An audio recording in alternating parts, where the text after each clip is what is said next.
If you could put a reasonable way to fit some of these Liverpool kids into the first team, I'd be glad to hear it. He knows the club, he likes the club, but for AC, things can't get much worse this season.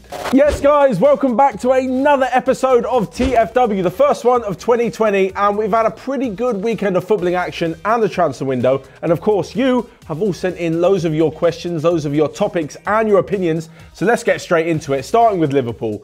I say Liverpool, probably Liverpool B. Let's be honest, that reserve team that they put out still managed to beat Everton. Glangadanga said, are Liverpool overrated? Well, this has taken a weird turn. Barca's B team did the same against Inter Milan in the Champions League and no one even talked about it. But Liverpool beating Everton in the FA Cup is such a big deal. Wow, there's so many different aspects to this. Barcelona's B team did not beat Inter Milan. That was hardly a Barca B team. Yes, they didn't necessarily have all the big hitters that you would normally have in a Barcelona team, but they still have loads of experienced players, loads of internationals. This Liverpool team, apart from Origi and Milner, and Lallana, I think, in the starting lineup, was literally a bunch of youngsters. Like, their previous experience didn't really come to much in the Premier League. They had, of course, played a few games, many of them probably still hurting from that 4-0 loss to Aston Villa in the Carabao Cup. And as well as this, loads of them still play youth football. With the Barcelona team, I can't remember the whole squad. I think Ansu Fati was in there, as well as Carlos Alenia. There was still definitely some massive players. And secondly, Liverpool are the biggest team in the world at the moment. They're the best team in the world at the moment, currently holding the Club World Championship and the Champions League and storming away with a Premier League title. So yeah, the fact that they put out a reserve side and still managed to beat their biggest rivals in the FA Cup, which is the biggest cup and competition in England, it's still a pretty big deal. And plus, I seem to remember a lot of people talking about Inter Barcelona. But I guess that was a few months ago, recency bias and all that. About the game though, John Matthews said, should Liverpool kids be playing more often after beating Everton? No. If you could put a reasonable way to fit some of these Liverpool kids into the first team, I'd be glad to hear it. But yeah, not that they're not good enough. They're all good kids. Let me know. You, John Matthews and everyone else, who from these Liverpool kids side would you put into the first team? I can't think of anyone you're taking out. You're not taking out Alisson. You're definitely not taking out the likes of Van Dijk, Alexander-Arnold and Robertson. Gomez is pretty much a youngster himself. You're not taking out any of the front three. Henderson's the captain. Keita has been brilliantly recently. Fabinho's an unbelievable defensive midfielder. Yeah, if you can find someone to take out for the kids, sure, but I don't think they're going to play more often. And Marcus Orison has said, after Liverpool beat Everton in their B team in the FA Cup, where do you think a Liverpool B team would finish in the Premier League? Not very high. They're incredibly talented youngsters. They've got great futures ahead of them. Probably just at Liverpool. Seems to be the way that Liverpool plays. If you're a youngster, you're drilled into this way of playing at Anfield. And if you make it to the first team, great. And if you don't, kind of fall off a little bit. The experience, and they're so young as well. And Aston Villa aren't great this season and they beat them 4-0. So they'd be fighting relegation, the Liverpool B team. Sorry for that. But we're going to move on. Winter break. Mohez Tahiri has said, should there be a winter break? Considering the amount of fatigue and injuries. There is a winter break. Our friend Mohez, there is a winter break in the Premier League at the end of January. So they'll split, I'm not sure if it's this year or next year, they'll split the game weeks into over 2 weeks. So instead of having 10 Premier League games in a match day, they'll have 5 weekend and 5 the next. Meaning that if you're off the first week, you have a 2-week break. And if you're off the second week, you'll then have a 2-week break, which counteracts the other side's games. Considering the amount of fatigue and injuries during this period, I mean, it's always something difficult to judge. Look at Newcastle, who ended up with like 5 injuries in the game a few weeks ago. They've had 9 injuries over the winter break.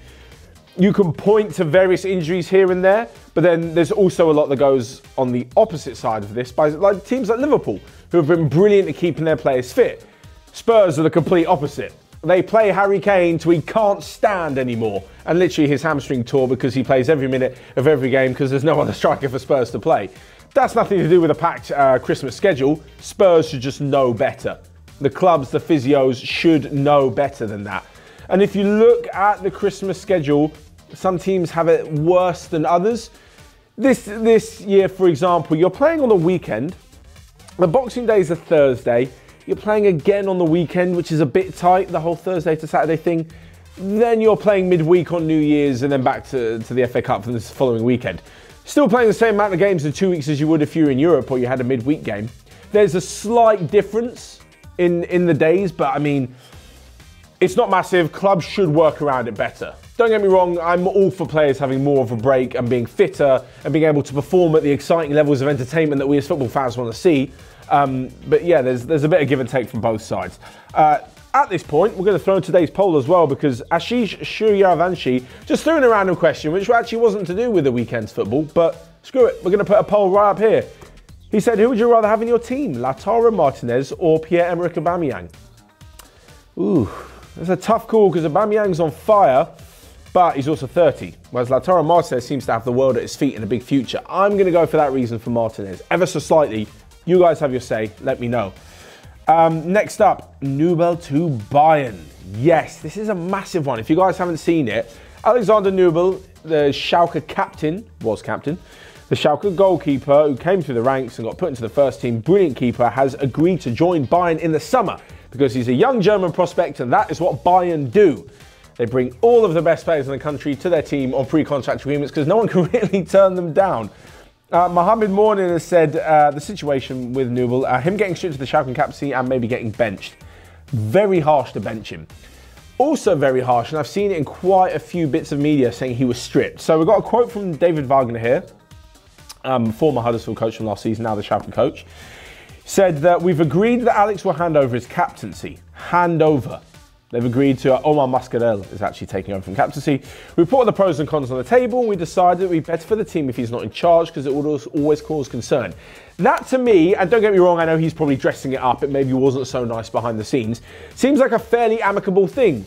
They've said, we know you've made your decision. They had their chance to offer him contracts. They did not offer him a satisfactory contract. Schalke are probably well aware that they can't quite offer him what Bayern can, and they're well aware of the allure for him of moving to someone of Bayern status, the biggest team in the country, who are going to win titles and play in the Champions League, something that Schalke can't offer him. So they've decided, you know what, it's probably for the best that a new captain comes in and, you know, is the captain for the rest of the season and beyond into the future, for when Nubel obviously won't be in the squad. Makes complete sense to me. Sounds like they've handled it better. Him getting stripped to the captain like someone's ripped it off his arm and, you know, kicked him out of the dressing room or onto the bench sounds a bit harsh, to be honest. If they were to bench him, I think it would be the wrong decision. He's been a great keeper, and as I mentioned, you can understand the reasons why he's leaving. Adrien Rabiot, for example, did the same thing at PSG. It was completely different. Said he wanted to leave, was really rude about it, did not put in any effort, was sent to the under-23s and basically told the club to stick it where the sun don't shine. Fair enough. Put him down there. The same with Christian Eriksen at Tottenham. Lackluster performances, a really poor attitude and failure to commit. At least the perfect example was Aaron Ramsey last season at Arsenal. Said, you know what, guys? I've done my 10 years, 11 years here. I really want a new challenge. Juventus have come in, right? And it's brilliant. And Ramsey played out of his skin until he got injured. And he did the club justice and he did himself justice. And I'm sure Nubel would do the same. Maybe not some other players, but there you go. Omkar Rajmane has said, this spells trouble with Neuer are willing to share his #1 spot. You'd think so, but it's clear, I mean, certainly from the signs that Nubel is the new Neuer. They've literally come through the same path, both growing up at Schalke and then moving on a free transfer. I think at the same age, maybe a little bit older Neuer was, to Bayern Munich. Neuer's got 1 year left of his contract, 18 months. So technically Nubel will come in the summer and then have 1 year learning from Manuel Neuer, and eventually, even if Neuer does sign a new deal, take over as #1, by which age, you know, Neuer will be getting well into his mid-30s.